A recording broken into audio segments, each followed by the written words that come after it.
restaurant. It's about Alice and the restaurant, but Alice's Restaurant is not the name of the restaurant. That's just the name of the song, and that's why I called the song Alice's Restaurant.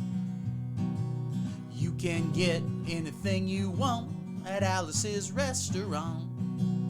You can get anything you want at Alice's Restaurant. Walk right in, it's around the back, just half a mile from the railroad track. You can get anything you want at Alice's Restaurant.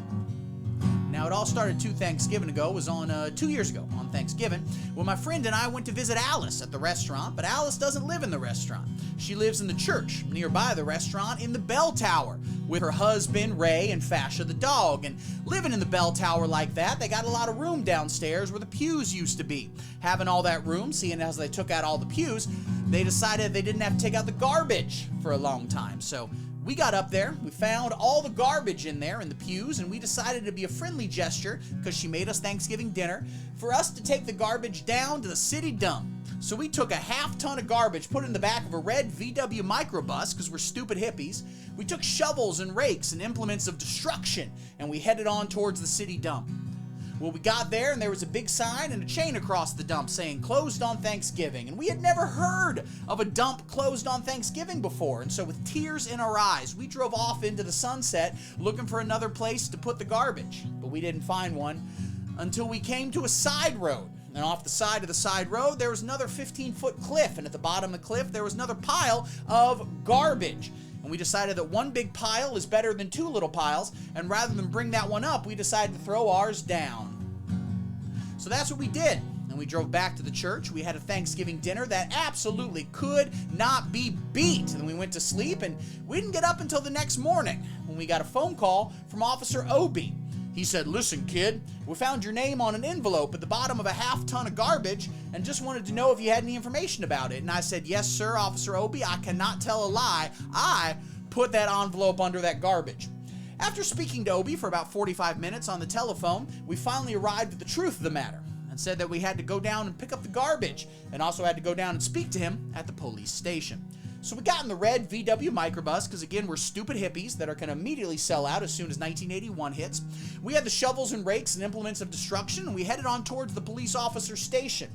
Now, friends, there was only 1 or 2 things that Obi could have done at the police station, and first was he could have given us a medal for being so brave and honest on that telephone, which wasn't very likely, and we didn't expect it. The other thing was he could have bawled us out and told us never to be seen driving garbage around the vicinity again, which is what we expected. But when we got to the police officer's station, there was a third possibility that we hadn't even counted upon, and we were both immediately arrested. Handcuff. And I said, "Obi, I don't think I can pick up the garbage with these handcuffs on." And he said, "Shut up, kid. Get in the back of the patrol car. You're lucky you're not black or we would have killed you and gotten a medal." And that's what we did. We sat in the back of the patrol car and drove to the quote-unquote scene of the crime. I want to tell you about the town of Stockbridge, Massachusetts, where this happened here. They got 3 stop signs, 2 police officers, and 1 police car.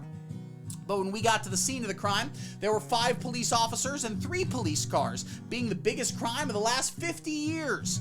And everybody wanted to get in the newspaper story about it. And they was using up all kinds of cop equipment that they had hanging around the officer's station. They was taking plaster tire tracks, footprints, dog smelling prints, and they took 27 8x10 color glossy photographs with circles and arrows and a paragraph on the back of each one explaining what each one was to be used as evidence against us. Took pictures of the approach, the getaway, the northwest corner, and the southwest corner, and that's not to mention the aerial photography. After the ordeal, we went back to the jail. Obi said he was going to put us in the cell. Said, "Kid, I'm going to put you in the cell. I want your wallet and your belt." And I said, "Obi, I can understand you wanting my wallet so I don't have any money to spend in the cell, but what do you want my belt for?" And he said, "Kid, we don't want any hangings." And I said, "Obi, do you think I was going to hang myself for littering?" Obi said he was making sure, and friends, Obi was, because he took out the toilet seat so I couldn't hit myself over the head and drown. And he took out the toilet paper so I couldn't bend the bars, roll the toilet paper out the window, slide down the roll, and have an escape. Obi was making sure, and it was about 4 or 5 hours later that Alice, do you remember Alice? This is a song about Alice. Alice came by and with a few nasty words to Obi on the side, bailed us out of jail. And we went back to the church, had another Thanksgiving dinner that could not be beat, and didn't get up till the next morning when we all had to go to court. We walked in, sat down. Obie came in with 27 8x10 color glossy pictures with circles and arrows and a paragraph on the back of each one, and he sat down. And a man came in and said, "All rise." And we all stood up, and Obie stood up with the 27 8x10 color glossy pictures. And the judge walked in, sat down with the CNI dog, and he sat down, we sat down. Obie looked at the CNI dog and then at the 27 8x10 color glossy pictures with circles and arrows and a paragraph on the back of each one, and looked at the CNI dog. And then at 27 8x10 color glossy pictures with circles and arrows and a paragraph on the back of each one, and began to cry. Because Obie came to the realization that it was a typical case of American blind justice, and there was nothing he could do about it. And the judge wasn't going to look at the 27 8x10 color glossy pictures with the circles and arrows and a paragraph on the back of each one, explaining what each one was to be used as evidence against us. And we was fined $50 and had to pick up the garbage in the snow. But that's not what I came to tell you about. I came to talk about the draft. The song was written when there was a draft. We should maybe bring that back. So good at Call of Duty, maybe do the real thing against Palestinians. They got a building down in New York City. It's called Whitehall Street, where you walk in, you get injected, inspected, detected, infected, neglected, and selected. I went down to get my physical examination one day, and I walked in, I sat down. Let me tell you, I had gotten good and drunk the night before, so I looked and felt my best when I went in that morning. Because I wanted to look like the all-American kid from New York City, man. I wanted to feel like I wanted to be the all-American kid from New York City. And so I walked in, sat down, I was hung down, brung down, hung up, and all kinds of mean, nasty, ugly things. And I walked in and sat down, and they gave me a piece of paper and said, "Kid, see the psychiatrist, room 604. And I went up there and I said, "Shrink, I want to kill. I want to kill. I want to see blood and gore and guts and vein in my teeth." Yeah, we're still streaming.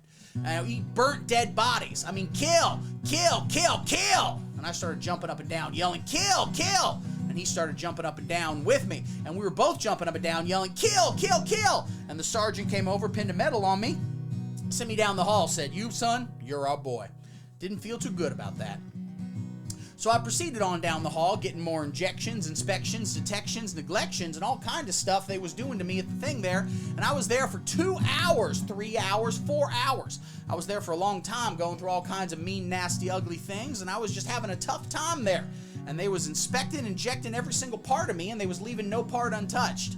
Proceeded through. When I finally came to see the last man, I walked in, sat down after a whole big thing there. And I walked up and said, "What do you want?" He said, "Kid, we only got one question. Have you ever been arrested?" And I proceeded to tell him the story of the Alice's Restaurant Massacre with full orchestration and 5-part harmony and stuff like that and all the phenomenon. And he stopped me right there and said, "Kid, did you ever go to court?" And I proceeded to tell him the story of the 27 8x10 color glossy pictures with the circles and arrows and the paragraphs on the back of each one. And he stopped me right there and said, "Kid, I want you to go down and sit on that bench that says Group W. Now, kid." And I walked over to the bench there, and there is Group W's, where they put you if you may not be moral enough to join the Army after committing your special crime. And there was all kinds of mean, nasty, ugly-looking people on the bench there. Mother rapers, damn. Father stabbers, father rapers. That's the worst if you're a rapist and gay. Father rapers sitting right there on the bench next to me, and they was mean and nasty and ugly and horrible crime type guys, and the meanest, ugliest, nastiest one, the meanest father raper of them all, was coming over to me, and he was mean and ugly and nasty and horrible and all kinds of things.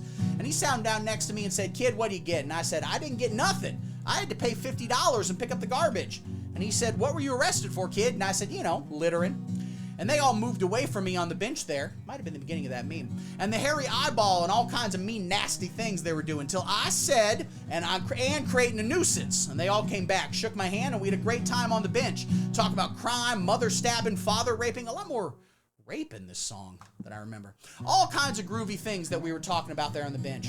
And everything was fine. We was smoking cigarettes and all kinds of things until the sergeant came over, had some papers in his hand, held it up and said, "Kid, this piece of paper's got 47 words, 37 sentences, 58 words. We want to know details of the crime, time of the crime, and any other kind of thing you got to say pertaining to and about the crime. I want to know arresting officer's name and any other kind of thing you got to say." And we talked for about 45 minutes.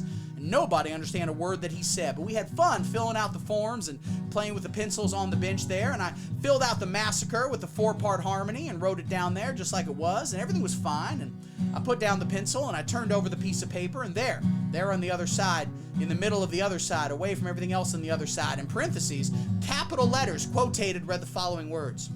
I went over to the surgeon and said, Sergeant, you got a damn gall asking me if I've rehabilitated myself. I mean that just, I'm sitting there on the bench.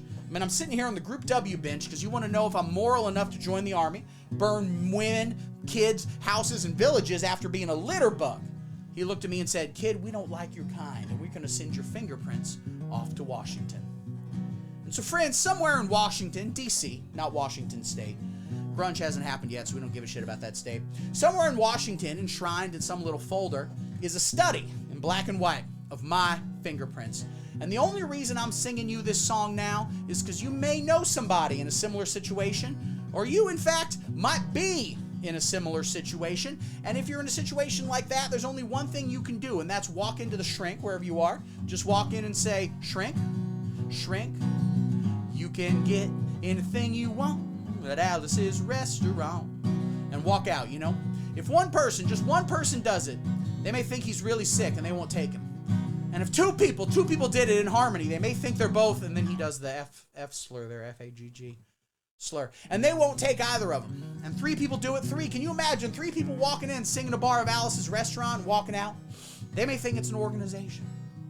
And can you imagine 50 people a day? I said 50 people a day walking in, singing a bar of Alice's restaurant and walking out. And friends, they may think it's a movement. And that's what it is, the Alice's Restaurant Anti-Massacre Movement. And all you got to do is join in. You got to sing next time it comes around on the guitar, okay? So I want all you guys in the audience, all of you, we got almost 10 of you, sing along in the audience, all right? We're going to do it. We're at 1, 2, 1, 2, 3, 4. You can get anything you want at Alice's Restaurant. You can get anything you want at Alice's Restaurant. Walk right in, it's around the back, just a half a mile from the railroad track. You can get anything you want at Alice's Restaurant. That was horrible, I tell you. I can hear you. If you want to end war and stuff, you got to sing loud. I've been singing this song now for 25 minutes. I think for me it's been about 16 minutes at this point. I'm not proud or tired, so we'll wait till it comes around again, and this time 4-part harmony and feelings, okay? All right, I got the root. Lamp, you sing the major third. The guy from Scotland, all right? You, oh shit, Watson, you sing the major fifth, okay? All right, we're gonna do it. You can get anything you want at Alice's Restaurant. You can get anything you want. I played it wrong. You can get anything you want at Alice's Restaurant. You can get anything you want at Alice's Restaurant. You can get anything you want at Alice's Restaurant. Thank you all. Press the wrong button. Shut up and sit down.